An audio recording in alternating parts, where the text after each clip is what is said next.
Hello दोस्तों, स्वागत है आपका फिर से नई क्लास में। आज हम लाए क्लास 10th के लिए विज्ञान के वेरी इंपोर्टेंट न्यूमेरिकल। दोस्तों अगर आप भी क्लास 10th में हो तो आज की वीडियो आपके लिए वेरी इंपॉर्टेंट होने वाली है दोस्तों, क्योंकि आज हम वेरी इंपॉर्टेंट दोस्तों न्यूमेरिकल लाए हैं। जितने भी वेरी इंपॉर्टेंट न्यूमेरिकल हैं वो दोस्तों आज की इस वीडियो में हम करने वाले हैं। 2023 के दोस्तों जो 27 फरवरी को विज्ञान का पेपर होने वाला है उसके लिए मोस्ट इंपॉर्टेंट है दोस्तों, इसीलिए आज की इस वीडियो को बिल्कुल ही मिस मत करना दोस्तों। अगर आप भी क्लास 10th में हो, अगर दोस्तों आपने अभी तक न्यूमेरिकल की तैयारी नहीं की है तो दोस्तों इस वीडियो को ध्यान से देख लेना, आपके न्यूमेरिकल पक्के हो जाएंगे एकदम दोस्तों। पेपर में आओगे छाप के आओगे दोस्तों, एक भी छोड़ के नहीं आओगे दोस्तों। क्वेश्चन कितने 4 नंबर का न्यूमेरिकल आएगा दोस्तों, 4 नंबर के न्यूमेरिकल आएंगे, इसीलिए न्यूमेरिकल वेरी इंपॉर्टेंट है। 4 नंबर गंवाना नहीं है दोस्तों। इससे पहले मैं पार्ट 1 और पार्ट 2 बना चुका हूँ, ये पार्ट इसका 3rd है। अगर दोस्तों आपने पार्ट 1 और 2 नहीं देखे तो डिस्क्रिप्शन में लिंक दे दूंगा, देख लेना, लेकिन पहले इस पार्ट को देखिए। ओके दोस्तों, तो चलिए दोस्तों टाइम वेस्ट ना करके शुरू करते हैं अपनी वीडियो को। पहला क्वेश्चन क्या दिया हमारा कि 20 ओम, 24 ओम तथा 30 ओम प्रतिरोध वाले 3 तार नंबर 1 क्या है, श्रेणी क्रम में है। नंबर 2 है समांतर क्रम में है, जुड़े हैं। प्रत्येक दशा में तुल्य प्रतिरोध ज्ञात कीजिए। यानी इसको दोस्तों बताना है कि श्रेणी क्रम में इसका तुल्य प्रतिरोध कितना होगा और समांतर क्रम में तुल्य प्रतिरोध कितना होगा। तो चलिए दोस्तों इस शानदार क्वेश्चन को शानदार तरीके से हल करते हैं। तो दोस्तों यहाँ पर लिखेंगे हल, फिर लिखेंगे दिया है। दोस्तों जैसे मैं कर रहा हूँ ना बिल्कुल वैसे ही करना आपको, स्टेप बाय स्टेप, क्योंकि न्यूमेरिकल में स्टेप बाय स्टेप मार्किंग होती है। दिया है तो दोस्तों अब देखिए इसमें क्या दिया है। इसने दिया है 20 ओम, 24 ओम तथा 30 ओम प्रतिरोध। तो इसे हम किससे डिनोट करते हैं आपको पता होगा, प्रतिरोध को हम आर से डिनोट करते हैं। तो लिखेंगे R1 इजिकल टू कितना है, 20 ओम है, तो 20 ohm, comma R2 equal to 24 ohm, comma R3 equal to 30 ohm. Okay दोस्तों, अब देखिए ये हमारे मान रख गए। अब इसमें दोस्तों अब क्या करेंगे, अब इसे हम फॉर्मूला लगाएंगे। किसका, इसने पूछा है पहली पर श्रेणी क्रम का, तो इसमें श्रेणी क्रम का फॉर्मूला लगाएंगे। ओके दोस्तों, तो यहाँ लिखेंगे पहला है ना यहाँ, तो पहला लिख के लिखेंगे श्रेणी क्रम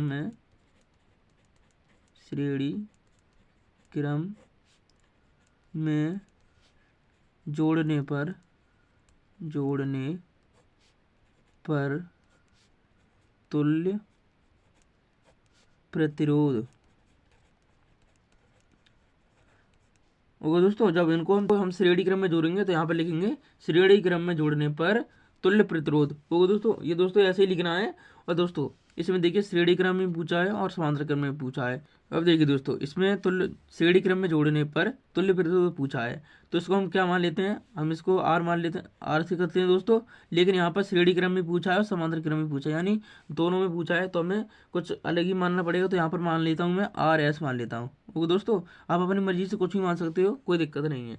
तो यहाँ पर देखिए हमारा जो श्रेणी क्रम का सूत्र होता है वो क्या होता है, वो हमारा होता है R1 plus R2 plus R3। यही है दोस्तों, R1 R2 R3 यही दिया है, तो यही इसमें रखेंगे। 4 दिया होता तो 4 रखते, 5 दिया होता तो 5 रखते थे। ओके दोस्तों, 2 दिए होते तो सिर्फ 2 ही रखते। और दोस्तों इनको जोड़ते हैं, यहाँ लिखेंगे आर एस इजिकल टू, अब देखिए R1 कितना है हमारा 20 है, तो यहाँ 20 रखेंगे, प्लस R2 कितना है हमारा 24, तो यहाँ 24, प्लस R3 हमारा 30 है। तो दोस्तों RS क्या आ जाएगा हमारा, RS इजिकल टू 20 और 24 44, 44 और 30 74, तो ये कितना आ गया 74 ओम। वो दोस्तों जी हमारा हम भी ऐसे लिख देते हैं ओम, ये हमारा 74 ओम दोस्तों RS, यानी श्रेणी क्रम में जोड़ने पर हमारा तुल्य प्रतिरोध आ चुका है दोस्तों। वो दोस्तों देखिए कितनी आसानी से, कितनी इजी तरीके से ये क्वेश्चन सॉल्व हो गया। अब देखिए अब समांतर क्रम में देखना है, तो समांतर क्रम में यहाँ लिखेंगे, हाँ नंबर 2 डालकर अब लिखेंगे समांतर क्रम में जोड़ने पर तुल्य प्रतिरोध।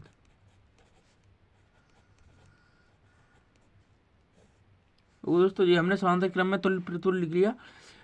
पहले था हमारा श्रेणी क्रम में, क्या पूछा था हमारा पूछा था जो श्रेणी क्रम में पूछा था पहले, आप पूछ रहा है कितना समांतर क्रम में जोड़ने पर इस दशा में तुल्य प्रतिरोध ज्ञात कीजिए। अब समांतर क्रम में दोस्तों जोड़ना है। अब समांतर क्रम में आपको पता होगा समांतर क्रम का सूत्र क्या होता है, हम इसको 1/r से करते हैं, लेकिन इसमें आर हमारा यानी डिफरेंट मानना पड़ेगा क्योंकि इसने श्रेणी क्रम में पूछा समांतर क्रम में पूछा है, क्योंकि दोनों एक से हो सकते हैं इसीलिए अलग अलग माने। तो यहाँ पर मैं मान सकता हूँ कि आर पी मान लेता हूँ यहाँ पर आर पी इजकल टू, देखिए इसका सूत्र क्या होता है, इसका होता है 1/r1 plus 1/r2 plus 1/r3। ये दोस्तों समांतर क्रम का तुल्य प्रतिरोध जोड़ने पर इसका यही सूत्र है। वो दोस्तों अब इसमें इसका मान रख देते हैं, ये हमारा इसे लिखते हैं 1/r/p इजकल टू, और देखिए 1/r1, r1 हमारा कितना है, r1 है हमारा 20, हमारा r1 है, यानी लिखेंगे 1/20 प्लस r2 कितना है हमारा 24, हमारा r2 है, तो यहाँ लिखेंगे 1/24 प्लस 1/r3 कितना है हमारा, r3 हमारा 30 है, तो यहाँ लिखेंगे 30। ओके दोस्तों, अब इनको हम जोड़ देंगे, तो इनको जोड़ेंगे कैसे, तो पहले तो इनका हम लासा ले लेंगे। ओके दोस्तों, तो इनका लासा कितना आ जाएगा, यहाँ लिखते हैं 1/r/p इक्वल टू, अब इनका दोस्तों लासा ले लेंगे, तो इनका लासा कितना आ जाएगा, इनका लासा आ जाएगा 120 इनका लासा आ जाएगा। लासा तो दोस्तों आप निकालना जानते होंगे, आप वहाँ पर लासा निकाल कर देख लेना। ओके दोस्तों, अब देखिए अब 120 इसका लासा आ गया। अब इसको इससे डिवाइड करेंगे, 120 को 120 से डिवाइड करेंगे तो कितनी बार जाएगा, ये जाएगा दोस्तों 6 बार, 20 छक्के 120, तो यहाँ 6 आ जाएगा प्लस। अब 24 को हम 120 से करेंगे तो कितनी बार जाएगा, 24 पंजे 120, 5 बार जाएगा प्लस 5 प्लस। अब 30 को जब 120 से करेंगे तो यानी 30 चौका 120, तो ये 4 बार जाएगा ये, तो यहाँ पर जोड़ के कितना आया ये, तो 6 और 5 11, 11 4 15, तो यहाँ आ गया 15/120। अब दोस्तों इसको काट दीजिए, इसको काट देंगे तो 15 एकम 15, 15 अट्ठे 120। वो दोस्तों ये 15 से कट गया। अब लिखिए आप यहाँ पर कितना आ गया 1/r/p इक्वल टू कितना आ गया 1/8। ओके दोस्तों, अब इसको हम पलट देंगे, क्या करेंगे, इसको हम पलट देंगे यहाँ पर ऐसे के लिए, यहाँ पर हम क्रॉस मल्टीप्लाई कर देंगे, ये समझ लीजिए। तो यहाँ पर कितना आ जाएगा, फिर ये आ जाएगा r/p equal to 8 Om. Okay दोस्तों, ये हमारी r/p यानी समांतर क्रम की भी वैल्यू आ चुकी है दोस्तों। तो दोस्तों हमारा तुल्य प्रतिरोध कितना होगा समांतर क्रम और श्रेणी क्रम में, जो दोस्तों इसने पूछा है कि श्रेणी क्रम और समांतर क्रम में जोड़ने पर प्रत्येक दशा में तुल्य प्रतिरोध ज्ञात कीजिए। तो श्रेणी क्रम में जोड़ने पर हमारा आया 74 ओम। ओके दोस्तों, तो इसका तुल्य प्रतिरोध 74 ओम होगा, और समांतर क्रम में जोड़ने पर आया 8 ओम। ओके दोस्तों, तो देखिए दोस्तों यहाँ पर इसका आंसर आ चुका है। तो देखिए दोस्तों कितनी ही आसानी से, कितनी ईजी तरीके से ये क्वेश्चन सॉल्व कर लिया। अब दोस्तों देखते हैं ऐसा ही अगला क्वेश्चन। अगर दोस्तों आपको ये वीडियो पसंद आ रही है तो हमारी वीडियो को लाइक कीजिए, और चैनल पर नहीं हो तो चैनल को सब्सक्राइब कर लीजिए। ओके दोस्तों, बढ़ते हैं अगले क्वेश्चन की ओर। तो दोस्तों हमारा अगला प्रश्न है, अगला प्रश्न क्वेश्चन नंबर 2 है, क्या आएगी, दो बल्ब हैं दोस्तों जिनमें एक पर 100 वाट है, 220 वोल्ट है, तथा दूसरे पर 60 वाट 220 वोल्ट लिखा है, को एक 220 वोल्ट की सप्लाई लाइन से समांतर क्रम में जोड़ा गया है। इसको 220 वोल्ट को किससे, सप्लाई लाइन से समांतर क्रम में, किसमें, समांतर क्रम में जोड़ा गया है। सप्लाई लाइन से निर्गत धारा की गणना कीजिए। तो इसे दोस्तों पहले ध्यान से समझिए, इसने हमें क्या क्या दे रखा है, पहले तो लिखेंगे यहाँ पर दिया है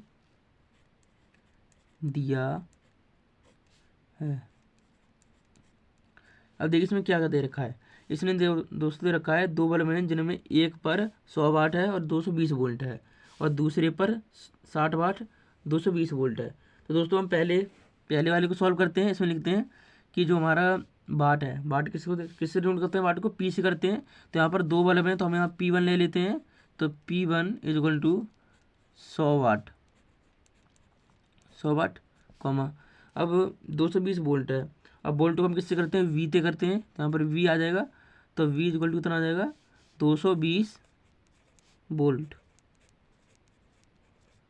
ओके दोस्तों, अब तथा दूसरे बार, अब ये दूसरे बार के लिए है, और ये क्या ज्ञात करवाया है, समांतर क्रम में जोड़ा गया है, तो हमें सप्लाई लाइन ज्ञात करनी है। तो पहले हम इसको समांतर क्रम को निकाल लेते हैं, तो यानी हमें 2 बार निकालना होगा, तो इसीलिए मैं इसमें R1 मान लेता हूँ। तो यहाँ लिख लेता हूँ R1 इक्वल टू क्या।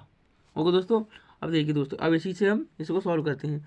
आपने दोस्तों एक वाट का सूत्र पढ़ा होगा। वाट का सूत्र क्या होता है, वाट का सूत्र होता है P1, यहाँ P1 है तो P1 लिखेंगे, P1 equal to V² upon R। ये दोस्तों किसका, वाट का सूत्र होता है। लेकिन हमारे पास दोस्तों वाट तो है, तो हम क्या कर ले, हमें प्रतिरोध निकालना है R। तो दोस्तों हम R को इधर ले जाते हैं, तो हम R1 है तो यहाँ पर हम R1 रखेंगे, तो हम इसे इधर ले जाते हैं, तो ये हो जाएगा R1 इक्वल टू, इसको इधर ले आएंगे तो भाग में हो जाएगा, तो V² अपॉन P1। वो दोस्तों अब इसी सूत्र की सहायता से हम सवाल को सॉल्व करेंगे। तो दोस्तों देखिए, अब इसमें मान रख देते हैं, तो इसमें मान रखेंगे, तो V² यानी V कितना है हमारा 220 वोल्ट, तो 220 वोल्ट का होल स्क्वायर अपॉन P1 हमारा 100 वाट है, तो यहाँ पर 100 आ जाएगा। इक्वल टू दोस्तों इसका होल स्क्वायर खोलेंगे, तो होल स्क्वायर खोलने पर कितना आएगा ये दोस्तों, इसका आएगा 48,400। कितना आएगा 48,400। आप दोस्तों इसका होल वर्क करके देख लेना, मैं यहाँ पर कर दे रहा हूँ डायरेक्ट, आप करके देख लेना। तो इसका 48,400 इसका होल वर्क आ जाएगा, और नीचे 100 है। ओके दोस्तों, अब इसको डिवाइड कर दीजिए, 1 2 और 1 2, इन 2 जीरो तो 2 जीरो कट गई। अब क्या बची हमारे पास बची दोस्तों R1 इक्वल टू कितना बचा, 484 ओम। ओके दोस्तों, हमारे पास 484 ओम बचा। इसको हम लिख भी सकते हैं, तो आपकी मर्जी हो तो लिख भी सकते हैं ओम। वो दोस्तों ओम को हम ऐसे लिखते हैं, इसको चिन्ह से ऐसे करते हैं, तो हमारा R1 कितना आ गया, 484 ओम आ गया। ओके दोस्तों, अब दूसरा क्या दिया है इसने, दूसरा दिया है हमारा, तथा दूसरे पर 60 वाट 220 वोल्ट लिखा है। तो इसको दोस्तों करते हैं, दूसरे वाले को यहाँ लिखेंगे, दिया है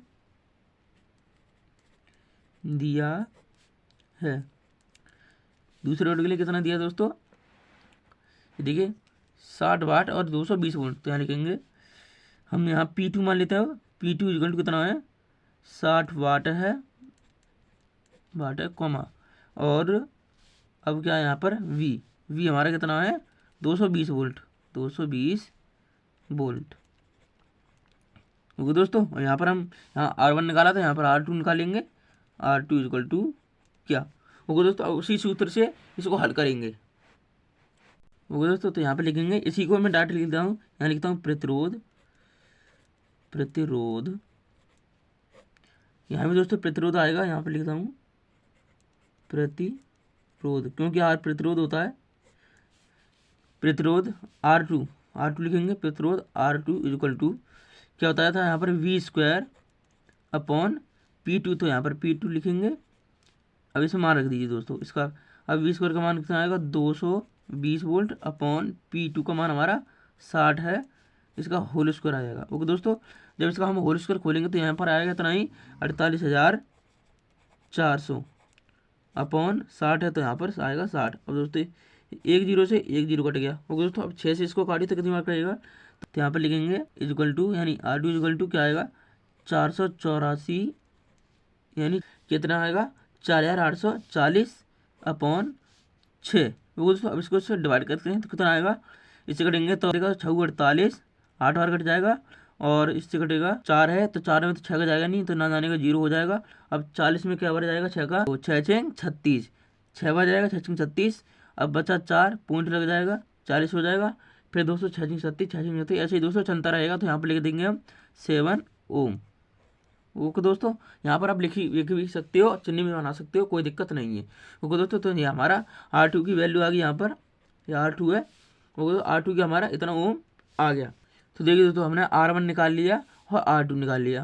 अब इनको दोस्तों एक साथ जोड़ देंगे, क्योंकि इसने पूछा है, देखिए क्वेश्चन में, देखिए क्वेश्चन में पूछा है कि सप्लाई लाइन से समांतर क्रम में जोड़ा गया है, यानी इन दोनों को सप्लाई लाइन से किस तरह समांतर क्रम में एक साथ जोड़ा गया है, तभी हम सप्लाई लाइन से निर्गत धारा ज्ञात कर पाएंगे। तो दोस्तों इनको हम पहले जोड़ लेते हैं। यहाँ पर लिखेंगे दोनों बल्बों को, लिखेंगे दोनों बल्बों को समांतर, दोस्तों जैसे बता रहा हूँ वैसे करना है, स्टेप बाय स्टेप, समांतर क्रम में जोड़ने पर जोड़ने पर तुल्य प्रतिरोध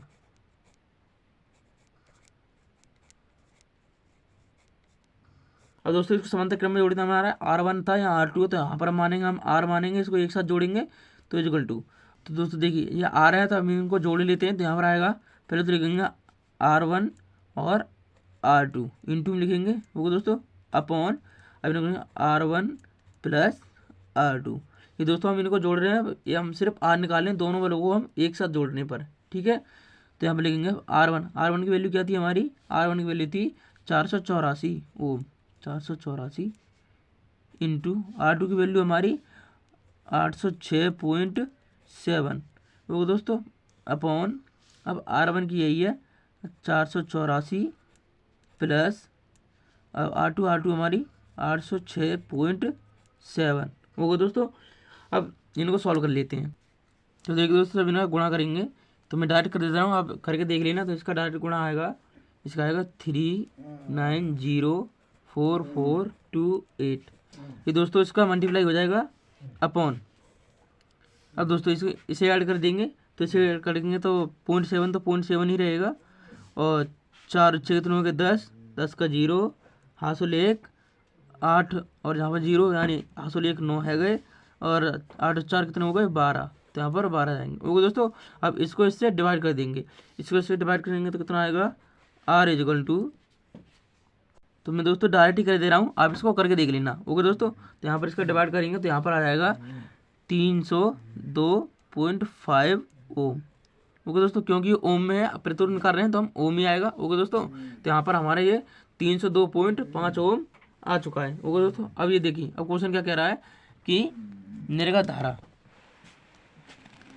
ये देखिए दोस्तों, ये निर्गत धारा निकालने, निर्गत धारा की गणना करनी है सप्लाई लाइन से। तो दोस्तों यहाँ पर निर्गत धारा का सूत्र लगाएंगे। अब देखिए, और यहाँ पर लिखेंगे निर्गत धारा, तो यहाँ पर हमारी निर्गत धारा कितनी आ जाएगी, यहाँ पर लिखेंगे अतः निर्गत धारा, जो हमारी निर्गत धारा यानी धारा का सूत्र क्या होता है दोस्तों, आपको पता होगा। तो धारा का सूत्र होता है, हमें आई से करते हैं धारा को, तो धारा का सूत्र होता है I equal to V upon R okay दोस्तों। ये हमारा धारा का सूत्र होता है, आपको पता होगा। अब दोस्तों इसमें बी रखते हैं, बी हमारा कितना है 220 वोल्ट था, 220 वोल्ट आ जाएगा अपॉन R हमारी कितनी आई है 302.5 ओके दोस्तों। अब इसका इसमें डिवाइड करेंगे, मैं डिवाइड कर देता हूँ दोस्तों। तो इसका डिवाइड करने पर कितना आ जाएगा, यहाँ पर I इक्वल टू, इसको डिवाइड करेंगे तो कितना आ जाएगा 0.73 एम्पियर वो दोस्तों। जो धारा का मात्रक होता है वो एम्पियर होता है। तो दोस्तों हमारी एम्पियर यानी धारा कितनी आ चुकी है 0.73 एम्पियर। तो दोस्तों हमारी जो निर्गत धारा होगी वो कितनी होगी 0.73 एम्पियर ओके दोस्तों। तो दोस्तों उम्मीद करता हूँ आपको ये सवाल भी अच्छी तरह से समझ में आ गया होगा। तो दोस्तों ये हमारी धारा निकली आई, जो हमारी निर्गत धारा थी वो दोस्तों वो निकली, जो इसने पूछी थी कि सप्लाई लाइन से निर्गत धारा की गणना कीजिए। तो हमारी निर्गत धारा कितनी आई है I इक्वल टू 0.7 एम्पियर ये दोस्तों आ चुकी है ओके दोस्तों। तो दोस्तों ये हमारा पार्ट इसका थर्ड था, ये इसका पार्ट थर्ड था। आपने अगर पार्ट सेकंड और फर्स्ट नहीं देखा है तो दोस्तों डिस्क्रिप्शन में लिंक है, उसे जरूर देखना ओके दोस्तों। उसमें मैंने अवतन दर्पण उत्तन दर्पण के और निकट दृष्टि दोष और दूर दृष्टि दोष के दोस्तों उसमें क्वेश्चन बताए हैं, ताकि आप उनको भी अच्छी तरह से कर सको दोस्तों। मैं ये नहीं कह रहा कि सवाल यही आएंगे, लेकिन दोस्तों इतना कह सकता हूँ कि जो कंटेंट आएगा वो इन्हीं में से आएगा दोस्तों। आप कैसा भी सवाल आए आप जरूर करके आओगे, अगर दोस्तों आपने वीडियो ध्यान से देखी होगी ओके दोस्तों। तो दोस्तों उम्मीद करता हूँ आपको वीडियो पसंद आई होगी। अगर वीडियो पसंद आई हो तो वीडियो को लाइक करना, शेयर करना, और अगर चैनल पर नए हो तो चैनल को सब्सक्राइब जरूर करना, ताकि हमारी आने वाली वीडियो की नोटिफिकेशन आपके पास सबसे पहले पहुंच सके। तो दोस्तों मिलते हैं अगली वीडियो में, तब तक के लिए जय हिंद, वंदे मातरम। पढ़िए और अपने एग्जाम की तैयारी अच्छी तरीके से कीजिए।